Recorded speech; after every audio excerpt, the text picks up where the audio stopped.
So now the holy grail of financial achievement, the financial goal that we talk about more so than anything else, that one that we really want to achieve as entrepreneurs, is earning $1 million within a calendar year.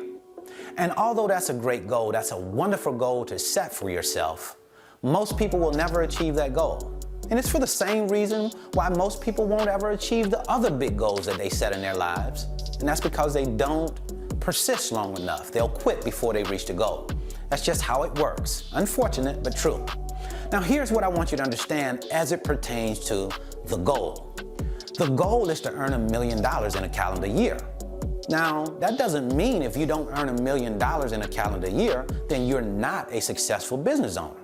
As a matter of fact, when you look at the lay of the land and understand the landscape of small business owners, then you will see exactly what I'm talking about. For example, small business owners, 86% of small business owners earn less than $100,000 per year. 86%. So if you're earning $100,000 or more in your business, that means you're in the top 15% of earners among small business owners. So that means that you're doing very well, but you're not earning $1 million in a year. But does that mean you're not successful? Of course it doesn't. It just means that you hadn't reached that measure of success just yet. So in today's video, I want to discuss 4 questions with you in hopes of giving you a better understanding of this elusive $1 million. Question number 1, what does it look like? What does it actually mean for a business to earn $1 million of revenue in a single calendar year? Question number 2, how many freight brokerages actually earn $1 million in a calendar year? Question number 3, what is the difference between someone who earns $1 million in a calendar year in revenue and someone who is a millionaire? Question number 4, Brandon, have you achieved millionaire status just yet? Question number 5, and this is my question to you. What are your monetary goals and what stops you from achieving those goals? So now without further ado, let's get into the business. Okay, so what does it actually mean to earn $1 million? A lot of times we have a great goal, like I said earlier, of going out and saying, hey, I want to make $1 million. Great. But what does that really mean? What does it entail? See, it's one thing to have a pipe dream, and then it's another thing to have a dream, and then to have an understanding of what it takes to bring that dream to fruition. So let's take a look at it. If you're really serious about earning $1 million and you're not just saying it just to excite yourself or excite somebody around you, if you're serious about it, let's look at it and see what's required. So let's take a look. To make $1 million in a calendar year, that means that you have to make approximately $82,000 a month. I didn't say $8,000 a month. I said $82,000 approximately monthly. And if you want to take an even closer look at it, something that you can track on a day in and day out basis, it'll be a good idea to take, hey, what amount of money do I have to make in a day in order to make $1 million? And in order to do that, you got to make about $2,700 per day. And all of that is 2,700 times 365. The other one was 82,000 times 12 will give you a total of about $1 million in a calendar year. So it's good. It is definitely something that you want to do if you're serious about, going after that $1 million.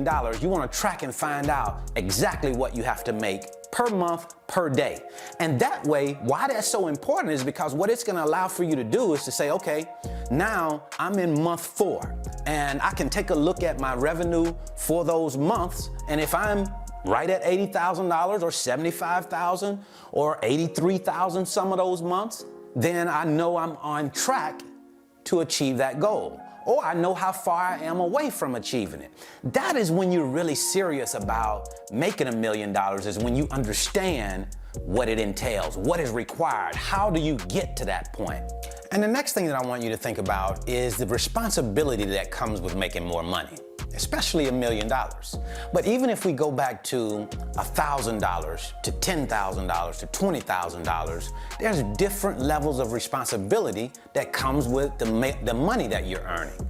So don't get this idea that once I make this $1 million, then I can just kind of sit back and relax because I got it made in the shade now, because that's the furthest thing from the truth. You have a whole lot more responsibility now because you're earning more money. I think I've heard someone say before, to whom much is given, much is required.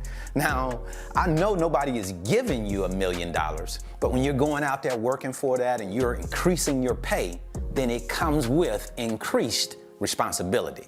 So be ready for that. Be ready to embrace the responsibility that comes with being $1 million earner. So now what I want to talk to you about now is how many freight brokerages actually make $1 million in a calendar year? Because when I set my goal, I usually set a goal based off the fact that I've seen someone else do it already, and then I can say to myself, oh, it can actually be done. I had an opportunity to go to my first TIA event, I think it was in 2016, and I actually got to rub elbows with people who had been in the business for some time, were making in excess of $1 million, $2 million, $3 million, and I got a chance to sit down and talk with those people and get an understanding of the business through the eyes of someone who actually accomplished what it was that I was trying to accomplish. But what I want to do now is I want you to get a good look at what the small business ownership is all about, how much money the average small business owner makes, so you can put this thing in perspective and see exactly what it is that you're doing when you set a goal of $1 million or a goal of $250,000, $500,000 per year, whatever it is that your goal is.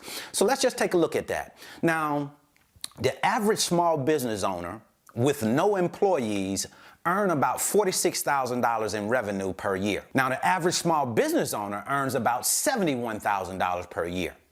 So now, when we start looking at our goal of $1 million, you may say to yourself, hey, why am I setting a goal for $1 million when the average small business owner earns $71,000? Maybe the goal should be $100,000 first.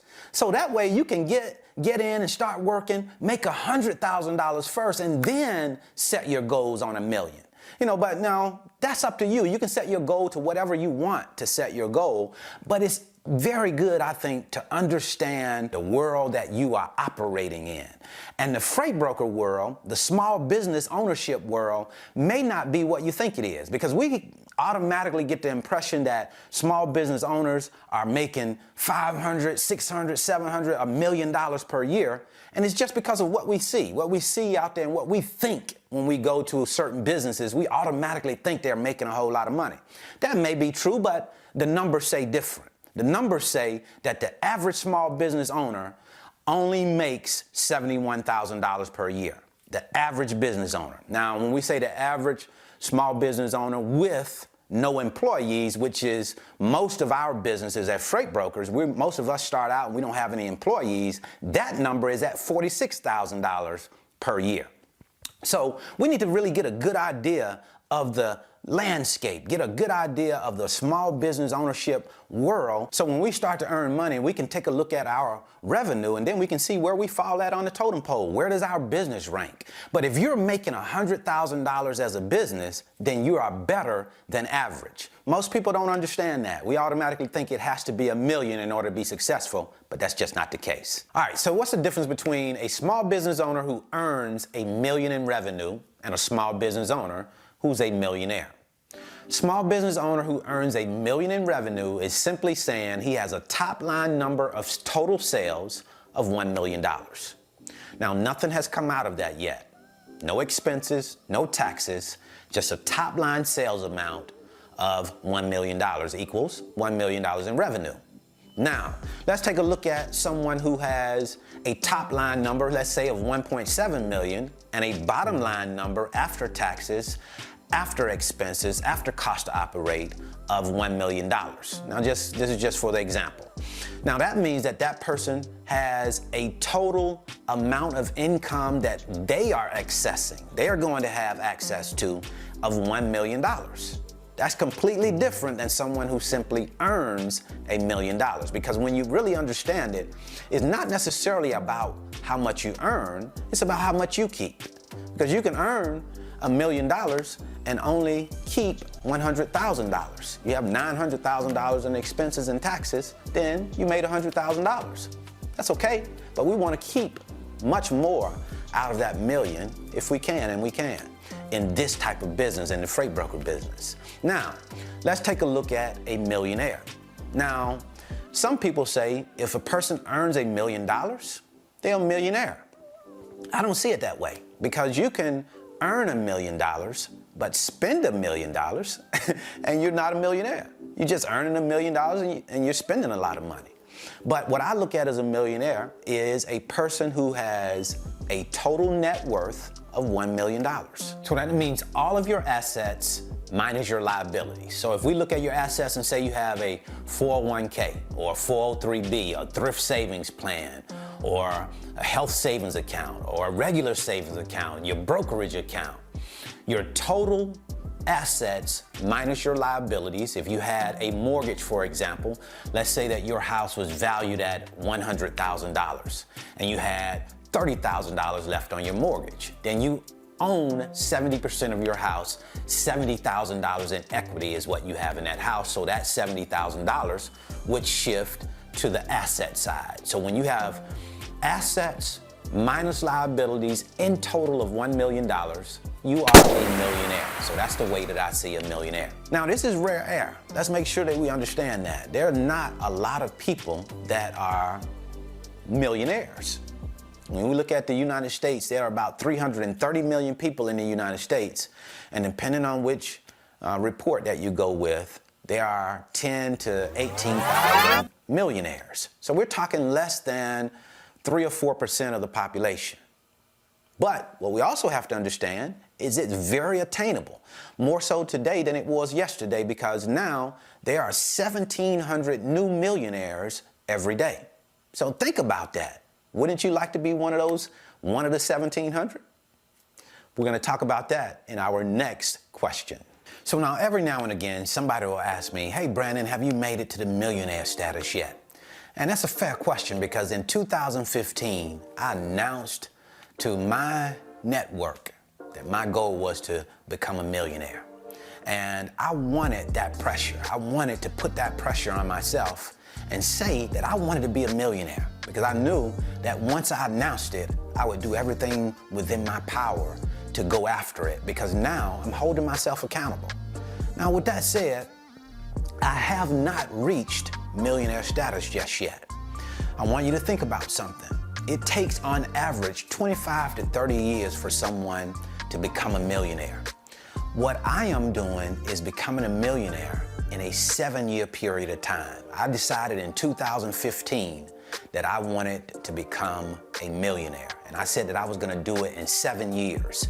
It is 2020 right now, and I still have about a year and a half, 18 months, 19, 20 months, somewhere in there, before 2022 comes, and I think it's the March time frame. So I got almost a 2-year period. So I'm definitely going to make it to the millionaire mark within the time frame that I said that I would.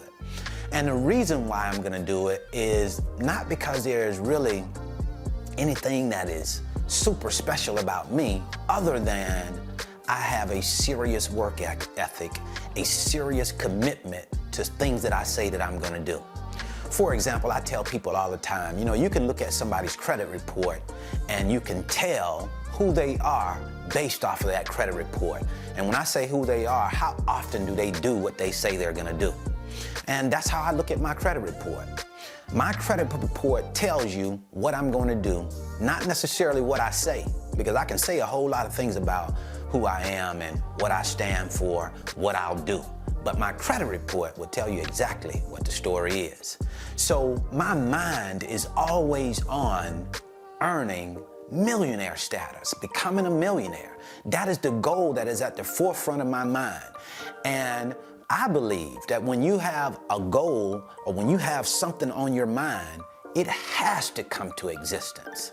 You know, I believe the mind is the most fertile place. So when I put my goal on my mind, and it's always there at the forefront, that's what I'm thinking about all the time, then that's what I'm slowly but surely bringing to existence. I gave myself 7 years, and that's a fast pace as compared to most people, 25 to 30 years of becoming a millionaire. But I believed that the difference between myself and somebody would take 25 or 30 years was I was going to have the business which is a big multiplier as compared to most jobs. So I used a business to help me to become a millionaire within a 7-year period of time, and I'm definitely gonna do it. I'll update you as we get closer. So now, last but not least, what's stopping you from achieving your financial goals? I'm asking this question because I want you to write this down. I want you to write it down in the comments section, because what it's gonna allow for you to do is to call your enemy out. Address the enemy that is stopping you from achieving what it is that you want to achieve. One of the things that you probably want to achieve more so than anything else is financial security. And I know all throughout my life, I've had financial goals along with many other people. And for some reason, you don't reach those goals because something is stopping you. I want you to write that something down, call it out, and then you can see it and you can deal with it. Do that in the comment section, and I certainly would appreciate it. Now, I'm gonna wrap this video up by saying this: we become what we think about. No two ways about that, and not to think so is definitely naive in my opinion. Because when you think about it, whatever it is, good or bad, when you put it on your mind and you train your attention, your focus, your concentration on that thing, it cannot help but to come to existence. It has to. That's just the law of the land. Whatever you put on your mind and you keep it there and you focus your attention on that, you put that at the forefront, good or bad, it's coming to existence. So put good things on your mind. Put your goal at the forefront of your mind and use the law of attraction and bring it to existence. You can call to yourself whatever it is that you want by just being in the right mindset. Of course, you gotta have the right, the work ethic. All of that, of course, comes with putting it on your mind, because I believe this: once we put something on our minds, the reason why it has to happen is because when it's on your mind, at some point, your activities have to align with what's on your mind. That's just the law of the land. That's the law of nature.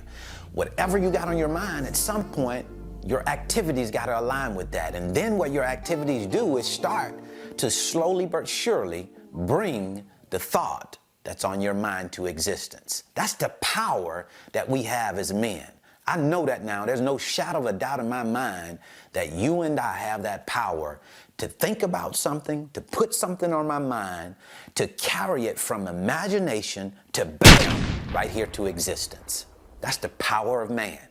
And you have that power, so welcome to that power. Now you just have to use it. Thank you so much for spending some of your time with me today. I certainly do appreciate it. I wish you the very best in your life and business. See you at the top, because the bottom is much too crowded. Please like, subscribe, and click the bell so you don't miss anything. So now if you want to learn how to talk to shippers, check my video out on what do I say to shippers. Also, I'm going to leave a link in the description, and you can sign up for my free 5-video series. It'll show you exactly how the load movement process works step by step.